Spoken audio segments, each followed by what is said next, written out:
Rule 7, Host Tournament Committee. This is a group of people of at least 3 or more that is going to host the tournament. So they're going to be responsible for all aspects of the tournament.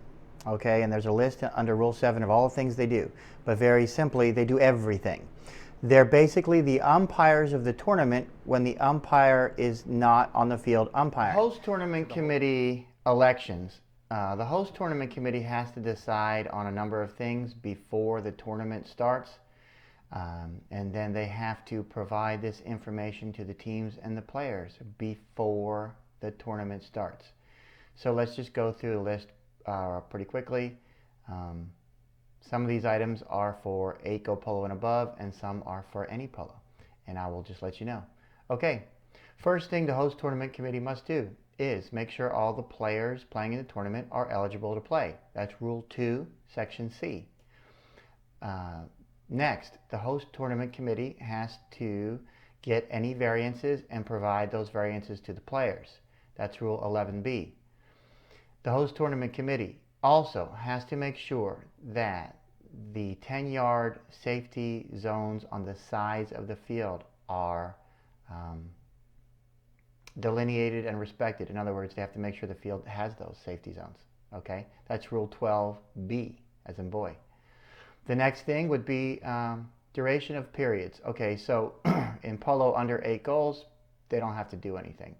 In polo 8 goals and above, the host tournament committee must decide if they're going to use alternate Rule 14 or regular Rule 14. What's the difference? It's the last period.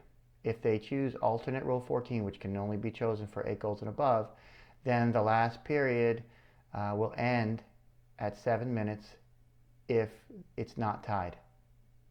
Okay, if they use regular Rule 14, you play out the 30 seconds until a goal is scored or time is up. Okay, in alternate Rule 14, you only play it out if it's tied. Okay. The next thing is round robins, Rule 17B. They have to choose the method of determining the winner of the round robin, whether it's going to be a shootout or they're going to go to net goals, gross goals, and then shootout as a last resort. So go to 17B and look at that video.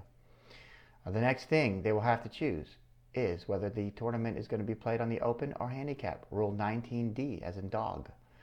The next thing they'll have to choose is tack and injury timeout,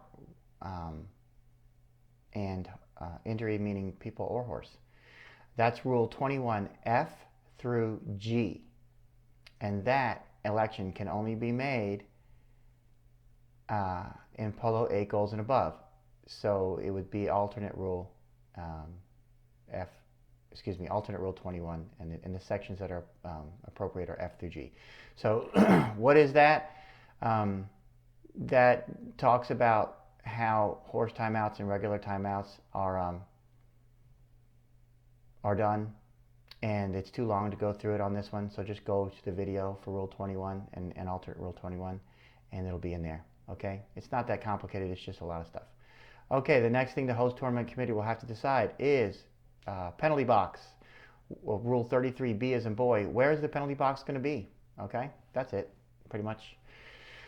Next thing will be for 8-go polo and above. Our penalty 3 is going to be defended. That's Rule 37. They can be defended or not in 8-go polo and above. Okay, if it's below 8-go polo, they're undefended. Okay, the next thing the host tournament committee needs to decide, and this is for 8-go polo and above again, will be Rule 26H, actually alternate Rule 26H, that a player may ride off or bump into the swing of an opposing player that's hitting the ball from the side. Okay, so if they do not elect alternate Rule 21H, you cannot ride into the shot. Period. Once the shot begins, you can't go and bump the person. If they choose alternate Rule 28, you can, but only from the side.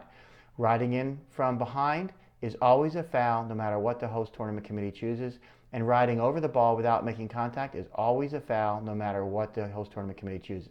This is only for riding in from the side during a swing and making contact. Okay, and that's only for AICO Polo and above if the host tournament committee elects that.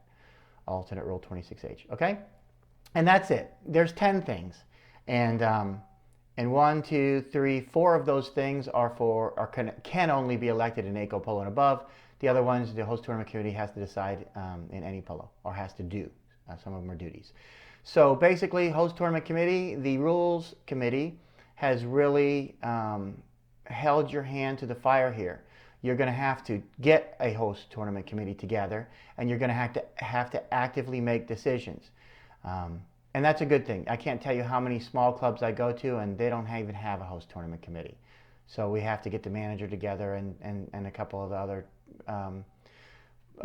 active players or active personalities in the club and get them together and make a host tournament committee. And then I have to go through these with them, and it's usually done before the game. Not before the tournament starts, but before the first game starts. And they don't know what they're doing. So, you know what? Know what you're doing. Listen to these videos, read the rules if you need to, and get your act together and make these decisions. It's easy. Okay? All right. Good enough.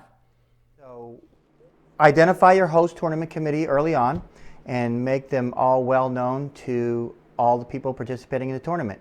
Now, the host tournament committee can designate one of its members, it's usually the club manager, but it could be anyone of its members, to be their representative when they're not meeting all together. And that representative has the powers of the host tournament committee.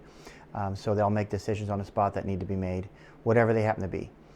There is a procedure and a different video on deviating from the USPA rules, getting a variance, how do you do that, things that you don't need to get one on and do. So we'll go over that later. I don't want to confuse you here. This is a very simple rule.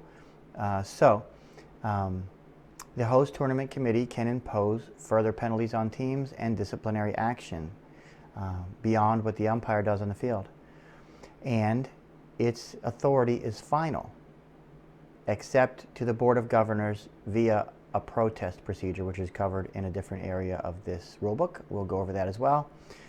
So basically, your host tournament committee is the authority, and then your umpire is the authority during the game. And the only authority above the host tournament committee would be the Board of Governors. And that's it. Host tournament committee, pick good people and use them wisely.